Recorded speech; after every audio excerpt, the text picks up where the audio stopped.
I'm Leigh Brown, and this is Crazy Shit in Real Estate. Today, we're going to go to one of the most well-known high-cost areas in the country, the Bay Area, and talk to Spencer Hsu, who's going to give us an update on what's happening in that part of the country.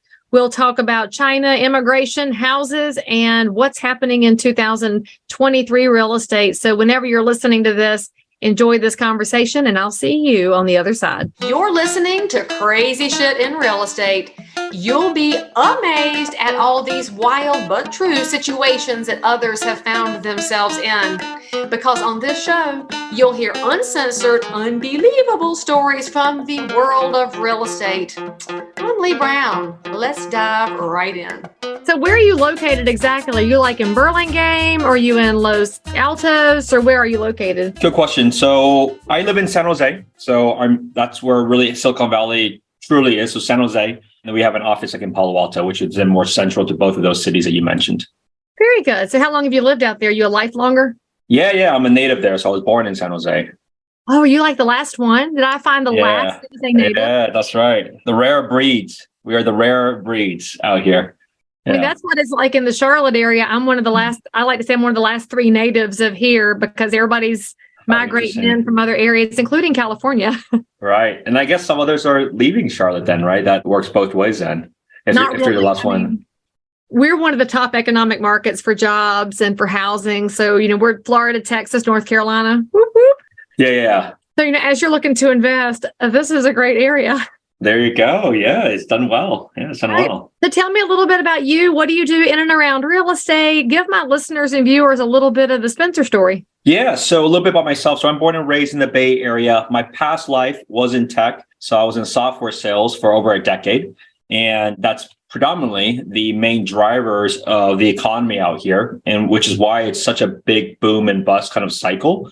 And we can talk a little bit about that. It's just the nature of when you have so much capital being pushed, it's always a momentum thing, right? And so ultimately, that's how I started. And then I felt with my knowledge of the industries here, I did a few investment properties out here in the Bay Area in terms of house flips. Then that's what got me into real estate. And now, fast forward to where I'm at now, we helped about 80 clients last year. I have a team of 9 people right now with 5 agents. So I guess my question would be when you're building a team in an area that's fairly dependent on one primary economic sector. Of course, there's a lot of stuff going on out there, but technology is the primary sector, just like in Charlotte, financial services being our primary sector. How do you avoid being pets.com?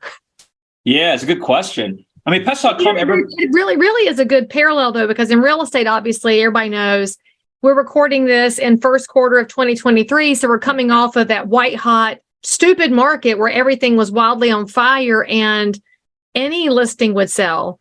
And buyers were fighting over things that they might not have thought about 6 years ago or 3 years from now.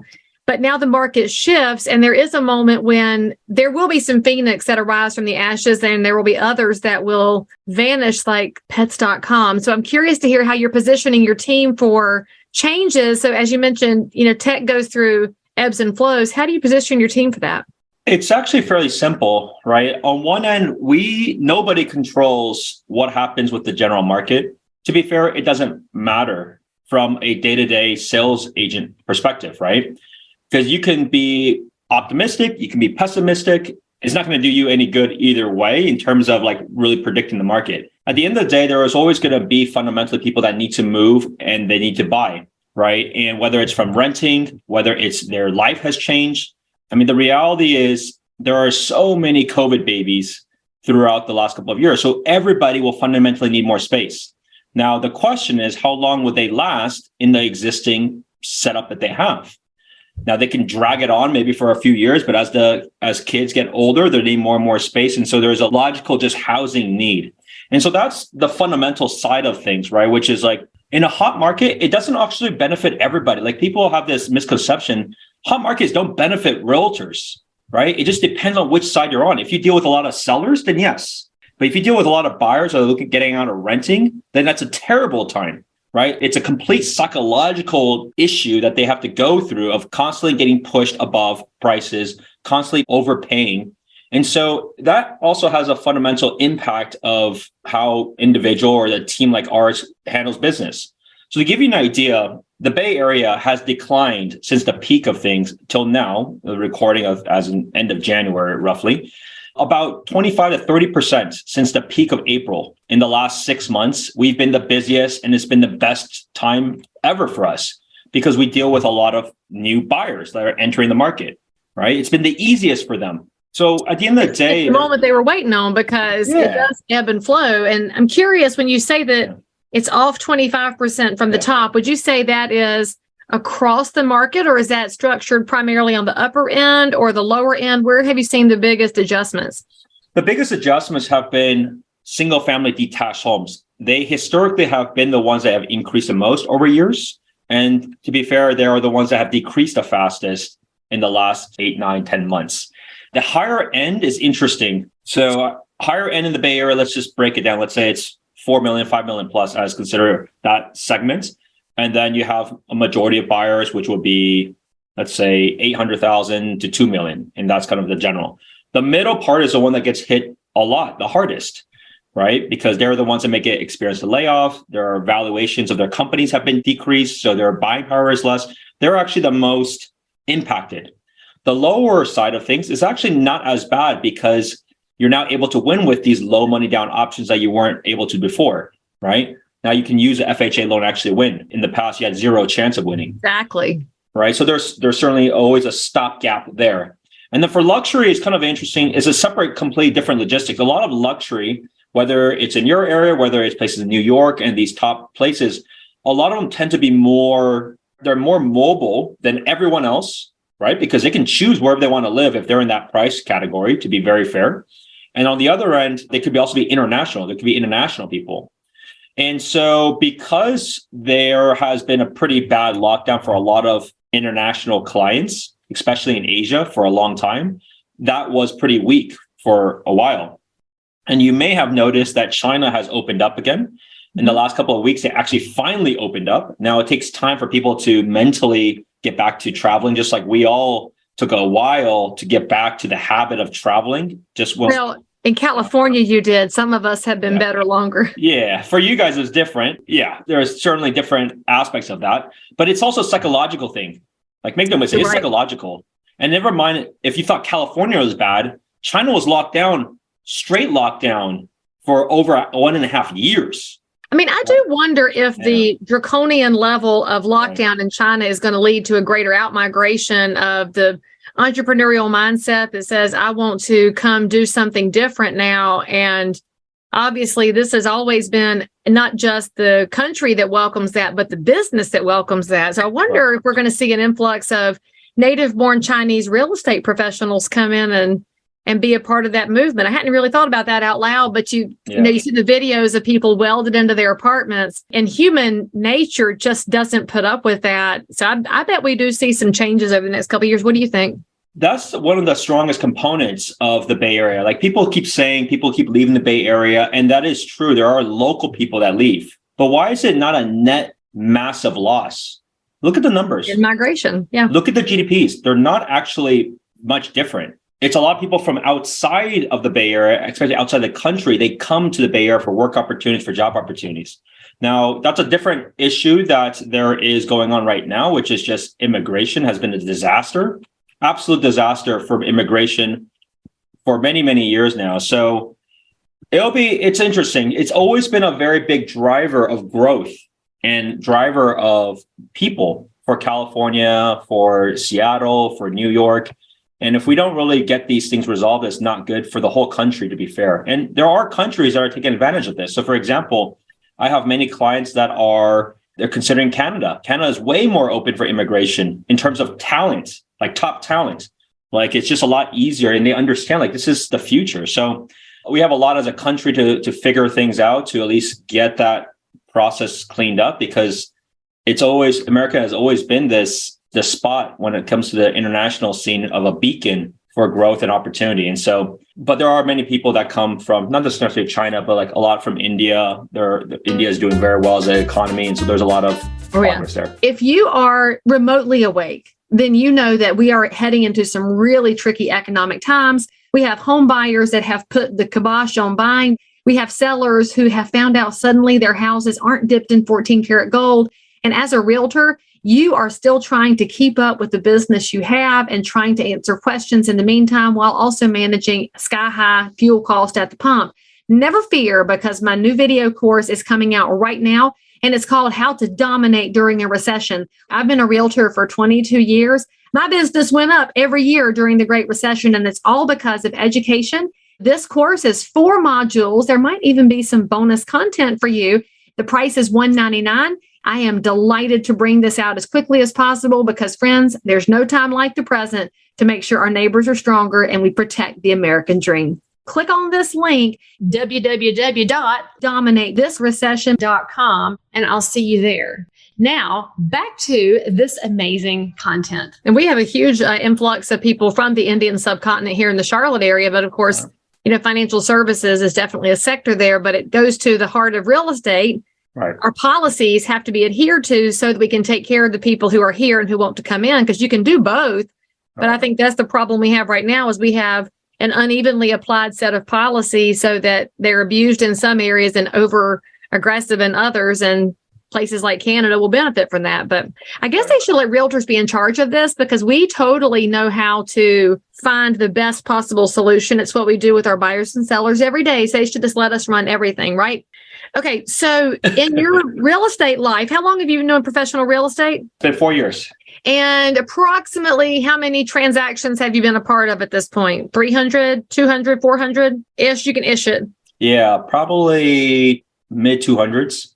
So that means in the ish, let's just pick 250 out of thin air because it's a nice round number, and ish 2 buyers, ish 2 sellers in some family configuration. So 4 times 250, roughly 1,000 people impacted by Spencer's real estate life, which means that in the process of doing all that buying and selling, you've encountered something that made you say, I cannot even believe I'm involved in this. These people are something out of the ordinary.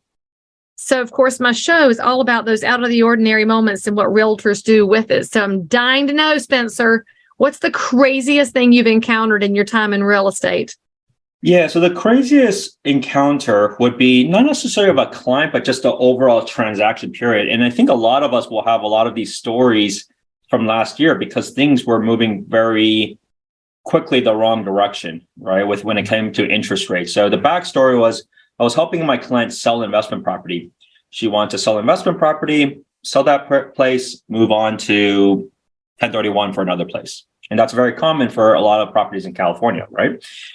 And so initially when we started, it was probably maybe closer to the March timeframe. And so during the March timeframe, things were still okay. Things were still rising, but there was headwinds ahead of us. Right.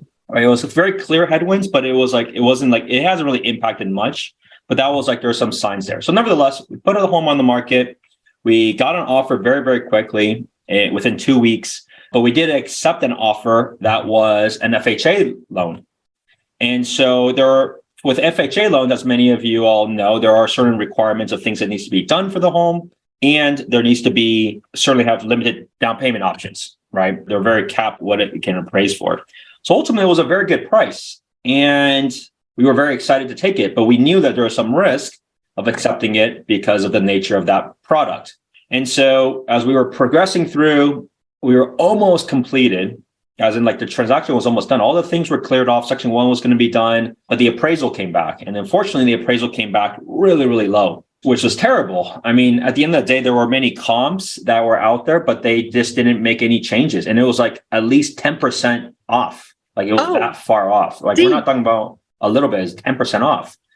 And so it was very unfortunate because we were 1 or 2 weeks from closing and the appraisal also came late. The appraisers are different when it comes to FHA too. And so we tried to rebuttal and we couldn't. And so unfortunately, that person fell out. And that was a really good number. And then as you now can experience, right, that was starting to turn and of just the general market. And it was turning fast because individuals' rates were all changing. Because I was then asking, look, if we redid a price as an example, let's say we can go to that, how did it drop 10% in 1 month? Right. And so based off of the opinion of a third party person that wasn't even a realtor, right? So that was tough. So then fast forward, then we put it back on the market. It sits on the market for a while. We had to do some price reductions. And then we get a couple of offers. And there was at least 2 offers during that time that they made an offer and then they're like, all right, we changed our mind. We back out. We got buyer's remorse once we got the offer accepted. So it's like, man, what is wrong with this home? It's like, are we cursed? Like, is this crazy? Right? It's what it feels like. Yeah, it absolutely felt that way. It was rough. So either way, time goes on, months goes on now, because it's now a few months on. The general landscape has gotten much worse. It's not gotten better. More people are scared. Affordability is even more difficult. And eventually we lowered the price and we came to an agreement and found somebody else. And as part of working with this other individual, same thing. It was also I don't remember if it was an FHA loan or VA loan, but it's one of them. Same thing. You have to get your Section 1 cleared out too. And so we accepted this offer. We're like, all right, we got nothing else going on. Let's make this work. And we kept progressing. And the loan was all good. The appraisal came back. We're like, oh my God, thank God. We at least got these hurdles taken care of. And then the last remaining item to clear out when it comes to these loans is the Section 1 clearance. So we had this bid and the buyer agreed to do all of this. And so they started doing it. And as they did it, then the termite inspector, because sometimes when you open things up, then more things come out. Every time you open things up, more things come out every Exactly, time. right. And especially Section 1, it has to be cleared for this kind of loan. Right. So there's no way of getting by it, right? And so they did it. They started working on it and more things came up. And the bid of it just kept increasing. And there was more and more that had to get ripped out. And they have to start repainting. So the bid of a Section 1 item was, let's say, around $8,000. And ultimately turned into a $30,000 Section 1 project. Oh my gosh. Right. So and the buyer was still hanging in there through all of this? Because that's pretty odd. That's also even more concern at that time, right? It's like, oh my God, seriously, what is going on with this place? And so we also have to negotiate and figure out who's going to be responsible for now the Section 1, right? The buyer has limited funds. The seller is like, oh my goodness, it's not like they have infinite money either. But they wanted to get it done. So they ultimately came to an agreement, kept it progressing. But you're correct. There was a lot of periods there, oh, here we go again. This is never going to get sold. There's always some things came up. And then I'm like, the buyer's going to walk away now because they're like, oh my God, this never ends. The work gets more and more. But fortunately, miraculously, to be fair, the buyer really liked the house. They wanted to keep going forward with it. The seller wanted to get it done. So the seller took care of a lot of that work. But it was still a drag of just a coordination because you had to get it not just get it fixed of Section 1, but when it comes to the appraiser for those kind of loans, you also have to look at the paint work too, right? It just can't be the work and then there's no patch up at all. You also have to be repainted. So just a coordination of all those of the time element, which took a long time because of especially the scope of work kept increasing, and the contractors aren't like, all right, there's more work, I can just add on more days. They have to take a break, do another project, come back later, weeks later. So the close of escrow kept getting increased, but it was just a very long, dragged out thing. But fortunately, it did end. Client ultimately sold the place. They went to go do a 1031 exchange, but just the whole process was a drag, right? Because it could have been done if the appraiser, basically 3-4 months prior, would have just agreed to the number that the client bid it on. Right? It wasn't just the number. So why did they refuse to do a reconsideration of value? Was there anything they overlooked, or was it just a bearish opinion of the appraiser? Many appraisers here, it could be several things. It could be more paperwork they have to do. It could be of pride. It could be maybe that's their opinion of things. There's many reasons, but it's very hard in this area for them to redo it. It's almost like saying they did their job the first time wrong. There is a lot of pride and ego that happens. So it's very difficult to get it redone. And so they didn't care. They just didn't care. They're like, all right, got my money. Don't care about this. Yeah, we're appraising it for 10% less. And then it was dead. Well, and it can be a frustration, but just so you know, listeners and viewers, that not all appraisers, of course, cut from the same cloth. And Spencer and I are not suggesting that they are, but if a number does come in that's off kilter, there is a process in appraisal world where you can request what's called a reconsideration of value, or an ROV, and the appraiser should be open to the information that you have. Now, the key here is the listing realtor should have a whole package of information that would defend where the property was priced, and the buyer's agent can prepare a package as well, because our job as professional real estate agents is not to influence the value, but is definitely to provide information. Now, all that being said, not every appraiser is open to that information, because they may have been poisoned by a bad real estate pro in the past. I mean, there's all of these past opinions that come into play.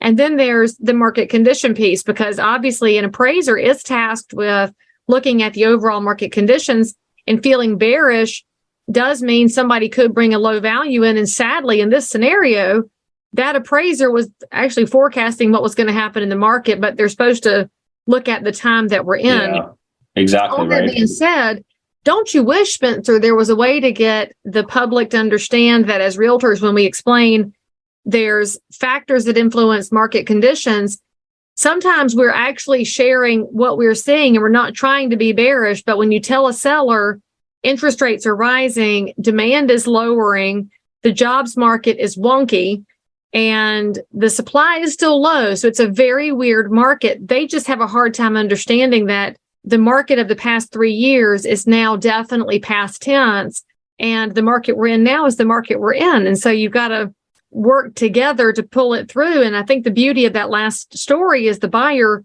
really did emotionally want the house and was willing to let the seller fix it, even though the seller, I'm sure, was just completely heartbroken that they're sitting here on a pile of what ifs and what ifs and what ifs and feeling jinxed. Right. It's very difficult, right? Imagine if you're in that seller's shoes in that case, because what if, like, there could have been some really bad what ifs too on that. And what if you did all the section 1 and they backed out again? Yeah, because they're like, wow, this is just the beginning, or who knows, right? Who knows how they think about it? But either way, it's at the end of the day, along with these stories, is respect and kudos to the buyer, the buyer's agent, the seller, of persevering through this. Like, stuff happens. It is what it is. And so I do give a lot of credit to them to be like, man, well, we're starting to celebrate. It's still a milestone that we still accomplished our objective. Yes, there's the more hurdles than ever, but the objective is complete. And so people have to also just realize what was their end goal to begin with. And the end goal is so complete. I like that. It's a good idea. You keep focused on that end goal. And frankly, if you're watching and listening to this and you're not in real estate, you just follow for the stories and the information, you have to remember this whole story Spencer's telling is the reason you hire a realtor. You don't hire us to make a pretty post on Instagram.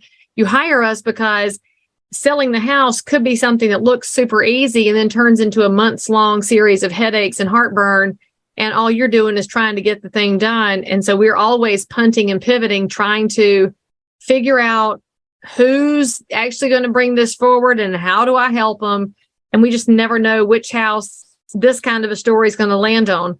So Spencer, if somebody's looking for a professional and his team in the Bay Area, how do they find you? And I'm going to guess that y'all don't serve just San Jose, that you will help them figure out which one of those specific personality towns and neighborhoods fits them. What's the best way for them to find you? Yeah, I mean, the Bay Area is very big. Like, people have this perception, but the entire metro of San Francisco Bay Area is 7 million people. And we do cover a majority of that whole region. So the best way to contact me would just be, you can follow me on Instagram. It's Spencer, last name Hsure, Spencer Hsu RE. Or you can send me a text, 408-223-5493. I will be the person that will personally respond to all of those messages. I do like how you make sure and put the H in your Sue, because no real estate pro wants to hear the word Sue around their name at all. So you have to make sure that you know he's the H kind of Sue, not the kind none of us want to hear about. So Spencer, thank you so much for coming on the show. And actually, this is a perfectly timely reminder of, as markets change, we all have to roll with it and we'll get that end goal accomplished. So thank you for what you're doing for your clients in the Bay Area. And thank you for coming on the show. You're welcome. Thanks for having me on. All right, friends, say something nice about Spencer in the comments. Give a like and a thumbs up and a share. And most importantly, subscribe so we can see you around. As always, I'm so super thrilled that you joined in for more crazy shit.